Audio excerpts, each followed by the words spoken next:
When it comes to rejection, what you hear the most is how to handle it, but no one really talks about how to use it. So, in this episode, I'm going to talk about the pain that we feel when we get rejected and how to use that experience of rejection to actually get what you want. Enjoy.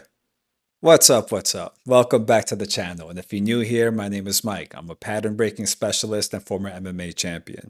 Now, what inspired the topic for this episode is with everyone I've spoken to this week, there's been this theme of uncertainty. And there's no better time for the fear of rejection to come up than when you don't know what's going to happen next. That's really all uncertainty is, by the way. It's not good, it's not bad. We just don't know what's going to happen. So when something good does happen, because there's no certainty that it'll stay, there could be this fear of losing it, which creates this urgency now. And then all these thoughts start to creep in of, I may never get this opportunity again, or come across another person like this again.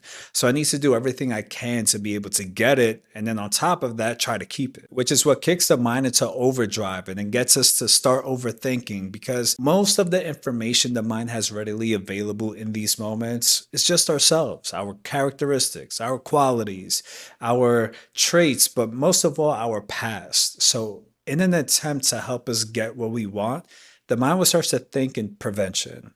What ways can we not lose the opportunity or the person?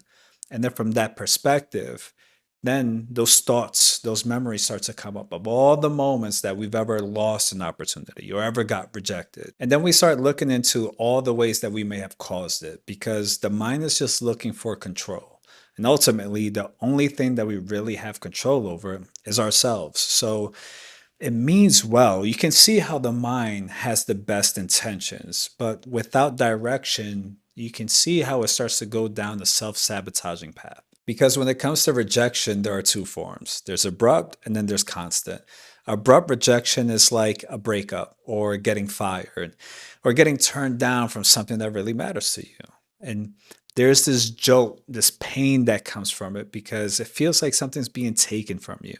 And the pain typically happens like around the solar plexus. And that's where the saying comes of it feels like you got punched in the gut because the solar plexus is actually the core of our confidence. And then trying to come up for a reason for the feeling of the pain that we experience through rejection, then we start to really look at ourselves and we start to make it mean something about us. Like the job, for example, may have just sent an email saying, we decided to move forward with other candidates. But if it's a job that we really wanted, then we start to really think, okay, why wasn't I enough to get the job? Like, what did I do wrong? And something very important to remember is that your mind is like Google. It's very literal.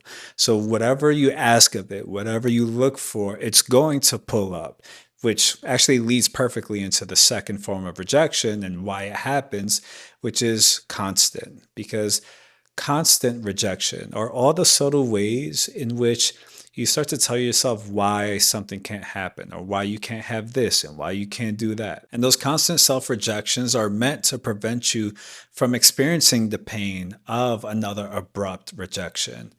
But it's doing so by reminding you of all the past rejections at the same time. So it's like death by a thousand cuts. And then over time, you just become numb to this pain. And it's like this dull, constant pain that you try to ignore, you kind of get used to. And because the pain isn't doing anything anymore, you'll start to notice that you just start to shut down or your energy starts to dip whenever you're in the situation that you feel you might get rejected. Now, there are common phrases for rejection like rejection is protection or rejection is redirection, but it's incomplete because I feel it's not reminding you of your ability to actually transform the situation, to use the rejection, to be able to actually alchemize everything that's happening within the experience. So instead, I like to see it as rejection as refinement because when you start to see it that way, you start to give purpose to your pain and your overall experience of the rejection. And when you give your pain purpose, you feel more encouraged to lean into it and feel all of it. Because now, as you're in it, your question is no longer, why is this happening to me? Your question is now, How is this making me and what I want better? Because you have to keep in mind that as you evolve, so is the person or the opportunity that you're going to be drawn to. Remember, your mind is like Google, it's listening very literally to what's going on within you. And it's going to look for your exact mirror outside of you, be that through an opportunity or a person. So rejection now gets to be something that you're excited about because it's an upgrade. It's refinement of yourself and of what you want. You can't lose, but it takes you remembering who you are and what you're capable of. And if there's one thing I know for sure is that you are powerful beyond measure. And I get it. The pain of rejection may cause you to forget that. But this episode just reminded you. All right.